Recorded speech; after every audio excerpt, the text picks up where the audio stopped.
warahmatullahi wabarakatuh. Bismillahirrahmanirrahim. Alhamdulillahi rabbil alamin. Nahmaduhu wa nasta'inuhu wa nastahdihi wa nastaghfiruh. Wa na'udzu billahi min shururi anfusina wa min sayyiati a'malina. Man yahdihillahu fala mudilla lahu wa man yudlilhu fala hadiya lahu.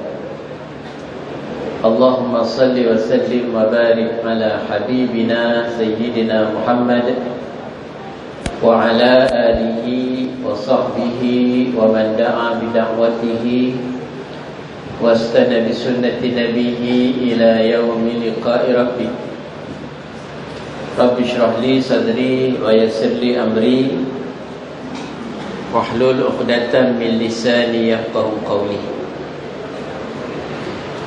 Yang saya hormati Kekanda pengurusi majlis pada pagi ini,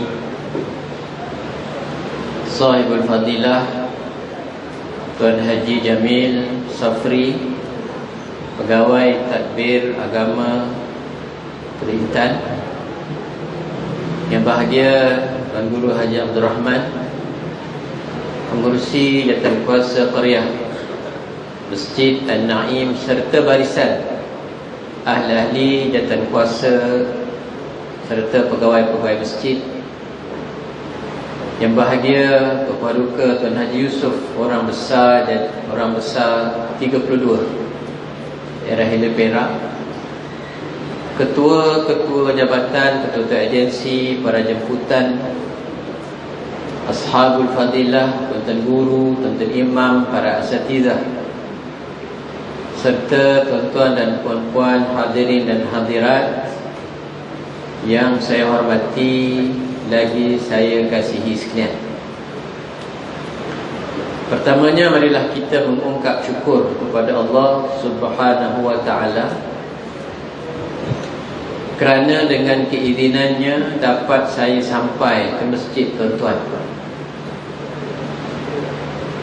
Sebenarnya ada lagi satu program sebelum ini di masjid tuan-tuan, tetapi terpaksa ditangguh kerana sebab-sebab yang tidak dapat dielak. Dan pada hari ini diizinkan oleh Allah Ta'ala untuk sampai ke masjid tuan-tuan. Dan Alhamdulillah, barangkali jemputan tuanku turun ke Bagan Datuk untuk merasmikan jabatan baru hari ini, maka dijemput mufti lah. Jadi saya sebagai timbalan, cukuplah sekadar mufti yang pergi untuk membolehkan saya bersama tuan-tuan pergi. Ada seronoknya jabatan itu siap cepat, sebab cepat sampai ke Bagan Datuk. Tapi ada sedihnya jabatan itu siap kalau saya memilih jabatan itu untuk pergi Bagan Datuk, maka saya tidak akan lalu sini. Kampung saya di Parit 1, Sungai Sumun. Rasanya sama jauh kot daripada sini atau daripada sana. Tak apalah. Jadi Alhamdulillah dapat bersama tuan-tuan dan puan-puan pada pagi ini. Masa kita tak panjang, dalam jadual jemputan untuk saya itu dalam sejam sahaja. Jadi tajuk yang saya nak kongsi dengan tuan-tuan ialah ada beberapa cara, kalau dalam bahasa modennya adalah tips, bagaimana kita boleh hidup sekali dengan Nabi Muhammad sallallahu alaihi wasallam. Di dunia ini mustahil kita hidup sekali dengan Nabi sallallahu alaihi wasallam, sebab Nabi sallallahu alaihi wasallam telah wafat 15 kurun lepas Nabi wafat. Kecuali barangkali di kalangan jemaah tuan-tuan dan puan-puan ini ada kot yang pernah bermimpi dengan Nabi dalam mimpi lah. Kalau ada. Dan saya sendiri jujurnya tak pernah lagi lah. Tak pernah lagi. Kalau ada untung alhamdulillah. Tapi sebanyak-banyak, sehebat-hebat pun mimpi saja. Nabi SAW sebenarnya dia sangat berharap berjumpa dengan kita, tuan-tuan. Satu hari baginda SAW pergi satu kubur, dan Nabi SAW sebut, wadidtu law ra'aitu ikhwani. Aku sangat berharap kalau boleh aku dapat bertemu dengan ikhwani. Ikhwani bermaksud rakan-rakan aku. Baginda SAW mengungkap perkara berkenaan di hadapan para sahabat. Sahabat dengan ikhwan berbeza. Sahabat Nabi ialah mereka yang pernah bertemu dengan Nabi SAW dan beriman dengan Nabi SAW. Itu namanya sahabat Nabi. Bertemu dan beriman dengan Nabi SAW. Orang yang sempat bertemu dengan Nabi SAW tapi tak beriman, dia bukan sahabat. Kita yang lahir lebih kurang 15 kurun selepas Nabi wafat, kita tidak dipanggil sahabat Nabi. Sahabat-sahabat sesama kita, ya. Tetapi sahabat Nabi, kita tidak dipanggil sebagai sahabat Nabi. Cuma dalam hadis itu, Nabi SAW rindu nak jumpa dengan ikhwan, rakan-rakanku. Di kalangan sahabat Nabi pun terkejut. Awalasna ashabuka ya Rasulullah. Bukankah kami ini sahabat-sahabatmu ya Rasulullah? Siapakah lagi yang Tuan sangat ingin untuk berjumpa? Dan Nabi SAW jawab, bal antum ashabi. Betul, kalian yang bersama aku hari ini, kata Nabi SAW ketika itu, memang sahabat-sahabat aku. Walakin ikhwani, tetapi kawan-kawan dan rakan-rakan aku yang aku nak sangat berjumpa dengan mereka adalah man ya'tuna ba'di wa yu'minuna bi wa lam yarawni. Rakan-rakan yang aku nak berjumpa, yang sangat ingin aku nak berjumpa adalah orang-orang yang hidupnya selepas aku mati beriman dengan aku, walaupun belum sempat melihat muka aku. Siapa mereka, tuan-tuan? Kitalah. Kitalah Qaryah Masjid An-Naim ini, Taman Seri Setia ini. Kitalah yang duduk di Bagan Datuk, Sungai Tiang, Tebuk Pengkang, pada Haji Tahir, pada Haji Sengkang Muhammad, Rungkup, Sungai Nipah. Kitalah. Dan alhamdulillah sangat bersyukur, tuan-tuan sekalian, saya orang Jawa, Kapare, Podo Waras. Tuan-tuan nak pilih, saya nak ceramah Jawa ke cakap Melayu? Cakap Melayu lah. Bercakap Jawa ada yang tak faham nanti, orang kita belajar tak faham nanti. Boleh nak cakap, saya pernah ceramah di belah-belah, saya tak ingat di belah Bagan Datuk, full cakap Jawa. Sayang bahasa tu. Anak saya semua tak boleh dah. Kecuali saya, untuk membuktikan kamu Jawa, saya ajar kamu serangkap pantun. Jangan lupa, walaupun tak tahu cakap Jawa. Pantun itu, trik tek ye, mulung orang batik, sangun ni seka, karo iwak petik. Apal yang ni cukup lah. Kalau saya tanya tuan-tuan pun tak tahu tu apa dia punya. Itu nak mengekalkan. Tapi pantang jumpa orang Jawa, saya akan cakap Jawa. Saya orang Jawa, Jawa Parit 1. Bukan orang Arab. Baca Quran pun tak semua faham. Kemudian jauh pula daripada Mekah Madinah. Tak ada dalam darah ini Habib ke Syahid, keturunan Nabi, tak ada. Saya tak ada depan nama Syahid, Habib, tak ada. Orang Jawa. Tetapi Jauh-jauh saya bangga tuan-tuan. Sebab saya lebih mulia daripada Abu Lahab. Betul tak?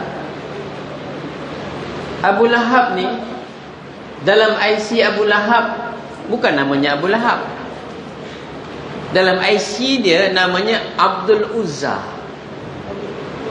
Macam di kampung kita lah, mak tongkang, mak telur. Cikgu mak telur, Allah yarham dah. Pada satu darat tu ada satu rumah Cikgu Ahmad, Cikgu Ahmad, tapi bawah rumah dia suka bela ayam banyak yang bertelur. Kami panggil mak telur. Ada mak tongkang, dia duduk belah baru sikit lah. Sampai dalam orang sebut mak telur, nama dia Ahmad bin apa, orang tak kenal. Jadi Abdul Uzza ni, Abu Lahab ni, dia itu bukan orang jauh dengan Nabi SAW. Dia itu satu mak, satu bapa. Maaf, dia itu satu bapa tapi lain emak dengan Abu Talib dan Abdullah. Siapa nama ayah Nabi SAW? Abdullah. Abdullah meninggal ketika Nabi Muhammad SAW masih dalam kandungan mak dia, Siti Aminah. Meninggal dijaga oleh mbahnya Abdul Muttalib. Abdul Muttalib meninggal, diserahkan kepada bapa saudara Nabi. Ramai bapa saudara Nabi. Yang kaya raya antaranya adalah Abu Lahab. Tetapi tidak diserah kepada Abu Lahab, diserah kepada sebaliknya kepada Abu Talib yang miskin, anak ramai. Mengapa? Sebab Abu Talib, dia keturunan dia satu emak, satu bapa dengan Abdullah, ayah Nabi. Sebab itu Nabi SAW tidak diserah kepada Abu Lahab, diserah kepada Abu Talib yang satu mak, satu bapa dengan Abdullah. Jadi Abu Lahab ni adalah paman Nabi, paman kewak, begitulah, pak saudara Nabi SAW. Sehingga ketika kelahiran Nabi SAW sangat seronok, dibebaskan hambanya Thuwaibah. Tetapi bila anak saudaranya ini, iaitu Nabi Muhammad SAW, sampai umur 40, diturunkan wahyu, Abu Lahab lah yang paling menentang. Mengapa? Abu Lahab seronok dengan maulid Nabi SAW, tapi tak suka dengan perjuangan Nabi SAW. Yang ini kita kena hati-hati. Apa kita seronok sambut maulid Nabi SAW, wajib seronok dengan ajaran syariat hukum hakam yang dibawa oleh Nabi SAW. Biar seronok kita sampai mati. Jadi kesimpulannya, kita seisi Dewan Terbuka Masjid An-Naim ini, walaupun nampak muka macam tak ada keturunan Arab ni, kot adalah seorang dua, minta maaf, tapi yang majoritinya kita bukan keturunan Arab. Orang Jawa, orang Mendeleng, orang Boyan, orang Melayu, orang Arab kapih kita, okey. Bukan orang Arab. Tetapi kita sangat bersyukur kerana pertama, kita dah ada hidayah la ilaha illallah Muhammadur Rasulullah. Yang keduanya, Allah pilih kita pula untuk lahir menjadi umat Nabi Muhammad sallallahu alaihi wasallam, Nabi yang terakhir. Syukur, alhamdulillah. Cuma kita tak sempat bertemu dengan Nabi sallallahu alaihi wasallam di dunia ini. Yang kita sempat bertemu dengan Nabi sallallahu alaihi wasallam bukan jasadnya. Setakat paling-paling tinggi kita yang biasa-biasa ni, bukan para wali ni, menziarahi makam Nabi sallallahu alaihi wasallam. Itu pun bukan percuma.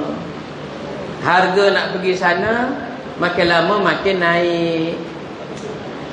Malam tadi saya program dengan tabung haji, dijaga naik lagi kos haji sampai 12%. Tu dia, 12%, makin naik lagi, makin naik lagi, makin naik lagi.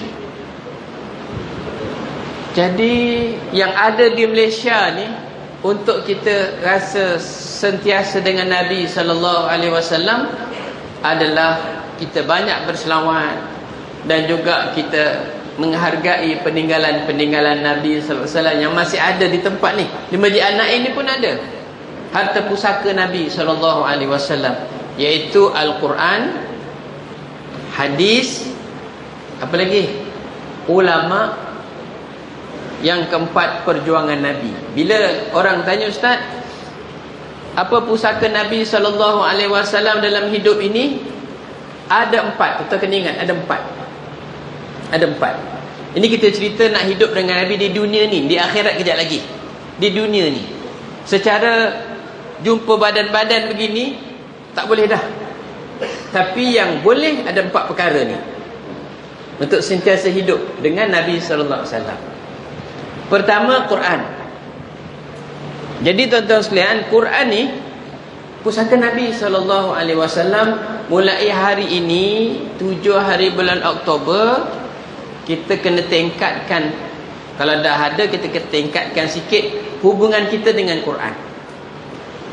Siapa-siapa yang belum boleh baca Quran, usahalah untuk baca Quran. Usahalah sikit-sikit. Ini pusaka Nabi SAW.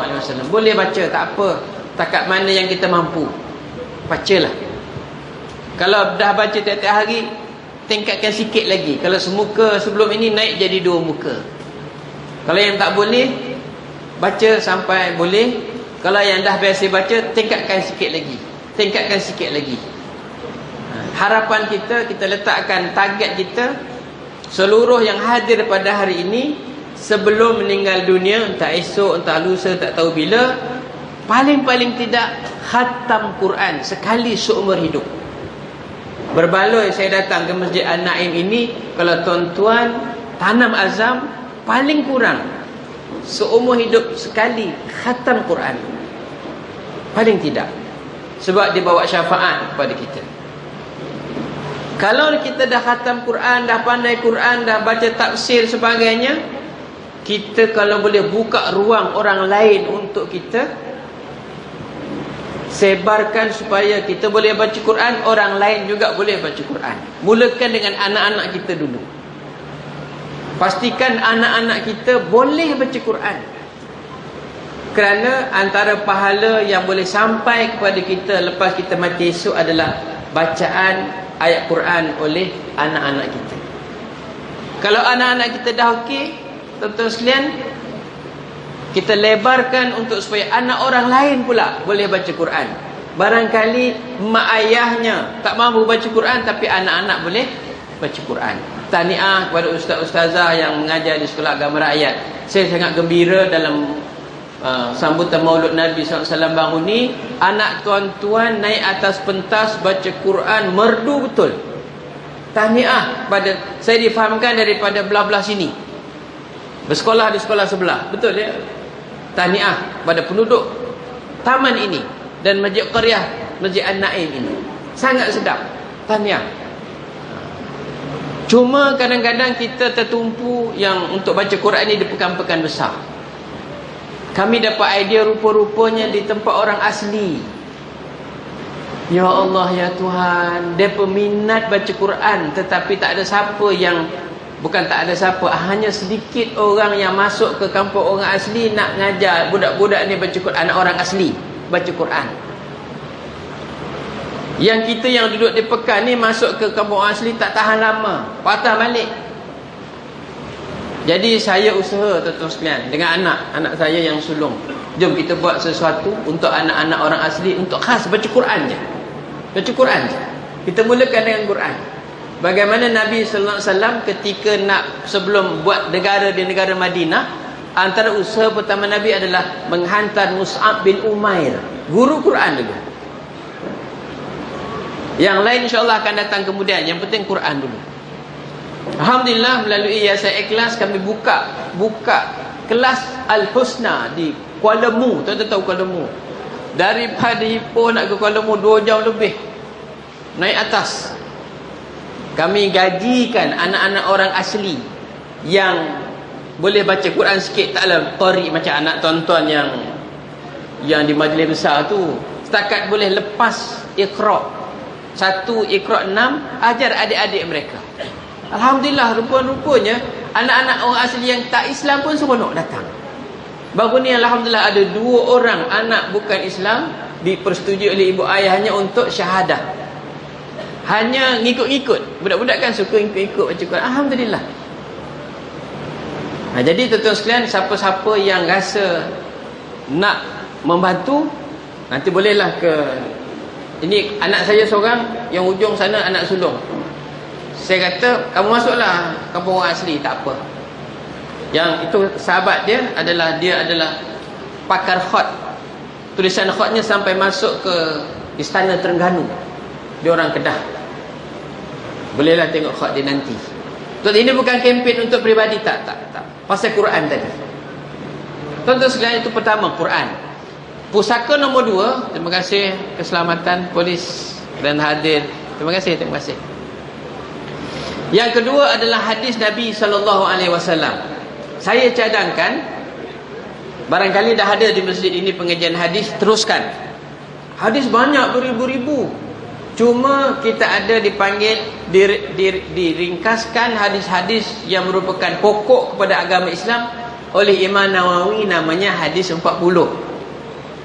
Yang dihasratkan oleh kerajaan untuk diajar di sekolah agama SMKA, SABK untuk murid-murid Islam sahaja. 40 hadis, tapi dalam tu ada sebenarnya 42 hadis. Tapi malangnya tu sekalian, tak ada kena-mengena pun dengan rakan-rakan kita bukan Islam. Tapi dibantah. Dibantah hadis itu diajar kepada anak-anak orang Islam. Jadi kita tak kira lah apa juga bantahan. Ini hak kita, hak lambu kita. Terus saja. Sangat bagus hadis tu. Baik. Oleh kerana kita orang awam, bila baca Quran kadang-kadang kita susah nak faham. Sebab bahasa Arab bukan bahasa kita. Kita baca hadis pun kadang-kadang susah nak faham. Sebab itu perlu kepada pusaka Nabi nombor 3, iaitu al-ulama warathatul anbiya. Ulama adalah pewaris Nabi. Mereka penting dalam hidup kita. Sebab apa tuan-tuan sekalian? Mereka lah yang akan membetulkan tafsiran Quran kita jadi betul. Mereka lah yang akan membetulkan tafsiran hadis kita jadi betul. Orang-orang bukan Islam menentang 40 hadis ni diajar kepada anak-anak orang Islam. Sebab apa? Konon-kononnya dalam hadis 40 itu, tuan-tuan sekalian, ada hadis yang mengajar orang Islam ekstrim. Nanti digambarkan macam orang Islam nak bunuh semua orang bukan Islam. Diambil hadis yang nombor 8 dalam hadis 40 tu. Hadis nombor 8 tu, umirtu an uqatilan nas hatta yashhadu an la ilaha illallah wa anna muhammadan rasulullah wa yuqimus salah wa yu'tu zakah fa idza fa'alu dzalika asamu minni dima'ahum wa amalahum illa bihaqqil islam wa hisabuhum 'ala Allah. Maksudnya Nabi bersabda, aku diperintahkan untuk uqatilan nas, untuk memerangi manusia sehingga mereka syahadah, sehingga mereka mengerjakan solat, sehingga mereka mengeluarkan zakat. Kalau mereka itu syahadah, solat, keluar zakat, maka selamatlah darah-darah mereka dan juga harta mereka kecuali dengan hak Islam, dan hisab mereka di sisi Allah. Dia kata hadis ini akan menggalakkan orang Islam nanti bunuh orang bukan Islam. Itu dia hanya faham baca terjemah. Dia ada huraiannya. Huraian ini siapa nak buat? Ulama lah. Sebab itu pewaris Nabi yang kita perlu hormati, tuan-tuan guru yang berada di tempat tuan-tuan, ustaz-ustazah yang ada di tempat tuan-tuan. Jangan berkira sangat untuk infak kepada guru-guru. Sekarang jadi viral, guru Quran pun nak kena bayar duit ke? Guru matematik boleh, guru muzik boleh, mengapa guru Quran tak boleh bayar duit? Bukan duit itu yang dia cari, tetapi penghormatan kita kepadanya. Itu tuan-tuan sekalian. Nombor 4, kalau kita nak sentiasa hidup dengan Nabi SAW semasa kita hidup, walaupun tidak boleh kita tidak mampu untuk hidup makan sekali, jumpa sekali, berjemaah solat sekali. Nombor 4 adalah dengan perjuangan Nabi sallallahu alaihi wasallam, iaitu menegakkan negara dan sistem hidup Islam, undang-undang Islam. Itu perjuangan Nabi sallallahu alaihi wasallam. Baiklah, kita ada setengah jam lagi. Saya masuk kepada bagaimana kita nak hidup dengan Nabi sallallahu alaihi wasallam di akhirat. Yang ini tender dibuka.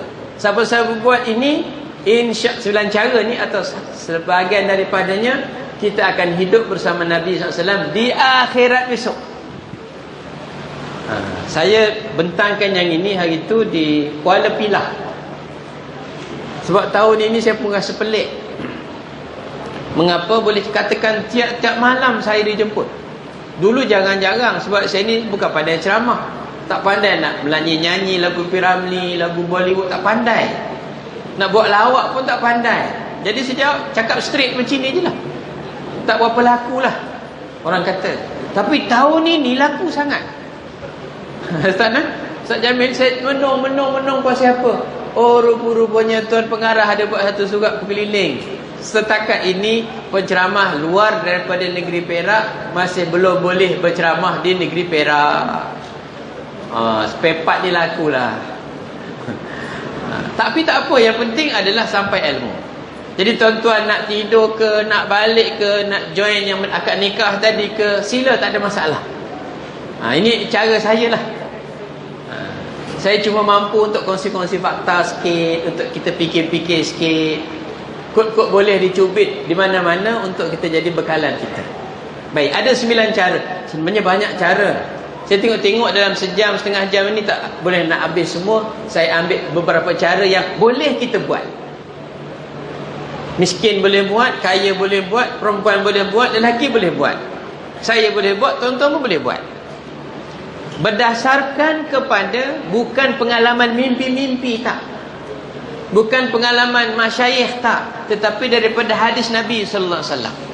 Kerana kalau saya cerita pengalaman-pengalaman mimpi, lepas ini kamu berzikir berapa ribu kali, kamu nanti dapat jumpa dengan Nabi. Barangkali dia berzikir boleh dapat, sebab maqam dia tinggi.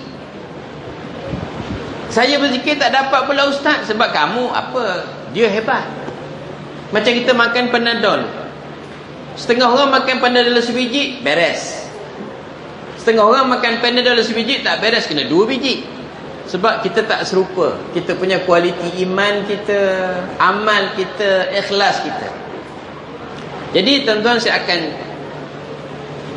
saya akan tuan-tuan sekalian kongsi dengan tuan-tuan 9 cara ni kalau kalau sempat. 10.30 nanti kita berhenti. Boleh lajak sikit ke tuan? Boleh sikit kan? Sikit lah. Sejengkal, 2 jengkal. Zuhur kita 1.20 kan? Kalau tak habis zuhur, kita lanjut asar lah 4.20. Tak habis lagi maghrib, ataupun isyak, ataupun subuh pun lambat, pukul 5 lebih. InsyaAllah 10.30 habis insyaAllah. Nombor 1, yang catit, yang tak catit boleh tengok FB Live rasanya. Nanti kita tengok dalam link apa. Nombor 1, tuan-tuan catit dah. Mahabbatun Nabi sallallahu alaihi wasallam taj'aluka rafiqahu fil jannah. Sempat? Tak sempat. Itu bahasa Arabnya lah, saya terjemahkan. Tulis ringkas-ringkas, macam tulisan doktor pun tak apa, asalkan balik nanti boleh baca balik. Pertama adalah cinta kasih sayang kepada Nabi sallallahu alaihi wasallam akan menjadikan kalian teman rapatnya dalam syurga. Mahabbatu an-Nabi sallallahu alaihi wasallam taj'aluka rafiqahu fil jannah. Sayang Nabi sallallahu alaihi wasallam akan menjadikan kamu rafiq. Rafiq ni maksudnya teman rapat Nabi sallallahu alaihi wasallam dalam syurga nanti. Berdasarkan kepada satu hadis Nabi sallallahu alaihi wasallam, ada seorang lelaki jumpa dengan Nabi sallallahu alaihi wasallam di tengah jalan. Kemudian orang itu bertanya, "Mata sa'ah?" Ya Rasulullah, bila kiamat? Agak-agak tuan-tuan pergi berjalan di Pekan Teluk Intan, seorang tahan tuan-tuan Ustaz, bila kiamat? Apa agak-agak kita nampak dia ni? Kira ngopo lagi? Ini betul ke tak betul? Kan? Tetapi Nabi SAW layan orang ini tu. Tetapi Nabi tak jawab bila tarikh. Nabi jawab soal balik orang tu. Madza a'dadta lahu mata sa'ah, madza a'dadta laha. Kalau kamu tanya hari kiamat bila, apa yang kamu telah bersedia untuk hari kiamat? Maka dijawab oleh lelaki berkenaan, la syai', aku tak bersedia apa-apa pula ya Rasulullah, kecuali illa anni uhibbullaha wa rasulahu sallallahu alaihi wasallam. Satu sahaja yang aku tak boleh nak lekang, iaitu aku sayangkan Allah, sayangkan Rasul. Nabi jawab apa? Anta, kamu ma'aman ahbabta. Kamu nanti akan hidup di akhirat besok dengan siapa yang kamu sayang.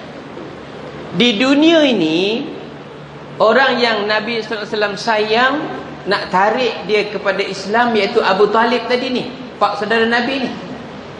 Tapi turun wahyu daripada Allah Ta'ala bahawa hidayah bukan hak milik seseorang untuk diberi kepada orang yang dia sayang, tetapi hidayah iman dan Islam adalah pilihan Allah. Innaka la tahdi man ahbabta walakinallaha yahdi man yasha. Wahai Muhammad, engkau tidak mampu untuk beri hidayah kepada orang yang kamu sayang di dunia ini, tetapi Allah yang memberi hidayah kepada orang yang Allah pilih. Kita Allah pilih.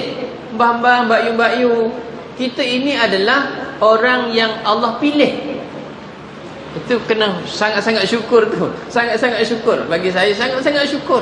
Sebab itu pilihan Allah. Berbilion manusia dalam dunia, Allah pilih kita. Allah pandang kita. Tapi di akhirat besok, kita akan dihimpun bersama dengan orang yang kita sayang. Hati-hati kita sayang siapa? Sayang ulama, sayang orang yang baik-baik, kita akan hidup dengan mereka esok. Jangan silap sayang orang yang buat maksiat, kemungkaran. Maati sebab kemungkaran ada yang bagus-bagus. Sayang orang yang tak bagus-bagus itulah. Nak sayang pemimpin boleh, tapi asalkan pemimpin yang bagus-bagus, pemimpin yang bawa tangan kita masuk negara syurga nama dia. Bukan setakat senang di dunia, tapi senang di syurga. Sebab kita akan dihimpun, dalam Quran jelas beberapa ayat, kita akan dihimpun biimamihim, dengan imam-imam kita, pemimpin-pemimpin kita. Hati-hati tuan-tuan sekalian. Saya dah tulis satu makalah dalam surat khabar, berita harian atau sinar harian, ketika musim mengundi dulu. Kita pangkah di dunia ini, jangan kita anggap selesai di dunia ini. Sampai akhirat Allah akan tanya balik, asbab kamu pangkah, judi diharamkan, alhamdulillah. Asbab kamu pangkah, judi dibuka. Hati-hati tuan sekalian, kalau kita ada saham di situ. Innaka ma'aman ahbabta. Maka lelaki itu kata apa tuan sekalian? Ya Allah, pada hari ini aku mendengar berita yang paling aku seronok. Oleh itu dia pun buat satu declaration, dia buat satu pengumuman.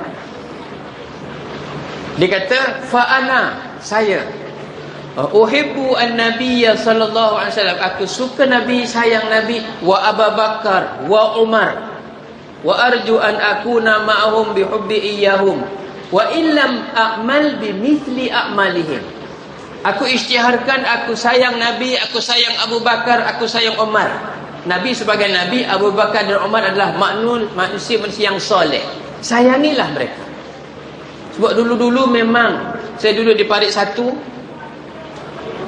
daripada anak kecil sampai orang tua, mereka menyayangi, dipanggil Pak Kiai. Seorang Pak Kiai boleh jaga satu kampung, tuan-tuan sekalian. Anak-anak, masa saya kecil-kecil dulu naik basikal, Kalau Pak Kiai datang daripada depan nak selisih, kami hormat mereka, kami tak berselisih sama-sama naik kenderaan. Kami turun kenderaan daripada basikal bagi Pak Kiai jalan dulu, baru kami naik balik. Macam lalu depan balai polis Batu 20. Basikal mana pakai lesen. Tapi turun basikal, tuntun lepas balai polis, baru naik balik basikal. Hormat pada Pak Kiai. Pak Kiai kata ini haram. Tak tanya Pak Kiai tak berani. Mana dalil Pak Kiai kata haram? Tak berani. Dia boleh kawal satu kampung parik satu tu, dia seorang je. Kalau saya bergaduh dengan abang saya, arwah mak selalu, dia selalu buat perbandingan. Kamu berdua bergaduh ni tak malu ke? Tengok anak-anak Pak Kiai tu. Mana bergaduh macam kamu? Entah gaduh tak tidak mana kita tahu kan. Tapi itulah dia punya bandingan dia. Dia boleh kawal. Hari ini satu taman 4-5 orang ustaz. Tapi kadang-kadang taman itulah yang digunakan tempat merendak.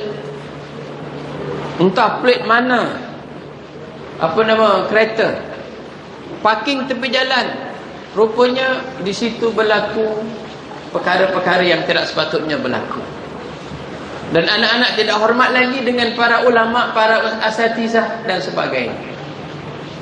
Jadi lelaki ni kata, aku sayang Umar, Abu Bakar, dan aku harap bersama mereka nanti, walaupun amalan aku tak serupa macam mereka, tapi nilai cinta dan kasih sayang itu nombor satu. Boleh tuan-tuan sekalian? InsyaAllah kita sayang Allah, kita sayang Rasul. Maksudnya apa? Arahan Allah Ta'ala dan Rasul letak nombor satu, nombor dua. Nafsu kita letak bawah-bawah. Kalau berlaku pertembungan, kita utamakan Allah, utamakan Rasul. Itu tanda kasih sayang kita dengan Allah. Itu nombor satu. Nombor dua, InsyaAllah nombor satu semua boleh buat kan? Lelaki, perempuan, tua, muda boleh buat, InsyaAllah. Baik. Tadi anak-anak kita dari Selangor tadi kan, selawat. Itu salah satu daripada tanda kita nak, kalau boleh, ia menjadi satu dorongan kepada kita sentiasa ingat Nabi sallallahu alaihi wasallam. InsyaAllah teruskan boleh insyaAllah. Yang kedua, daripada Rabi'ah bin Ka'ab al-Aslami. Satu hari dia kata, kuntu abitu ma'a Rasulillah sallallahu alaihi wasallam. Satu hari aku tidur di rumah Nabi sallallahu alaihi wasallam. Di mana rumah Nabi tuan-tuan? Tempat Nabi SAW dimakamkan pada hari ini. Salah satu rumahnya adalah di situ. Dan adalah rumah-rumah lain, rumah isteri-isteri lain. Situ ada rumah Sayyidatina Aisyah. Aku tidur di rumah Nabi SAW. Ketika aku tidur di rumah itu, aku berkhidmat kepada Nabi. Aku ambilkan waduknya. Waduk maksudnya air untuk berwuduk. Disediakan, dikhidmat untuk Nabi SAW. Dan aku sediakan segala hajat-hajatnya. Bila Nabi SAW nampak khidmat diberikan kepada baginda sallallahu alaihi wasallam. Nabi ni jenis orang yang orang memberi kita merasa.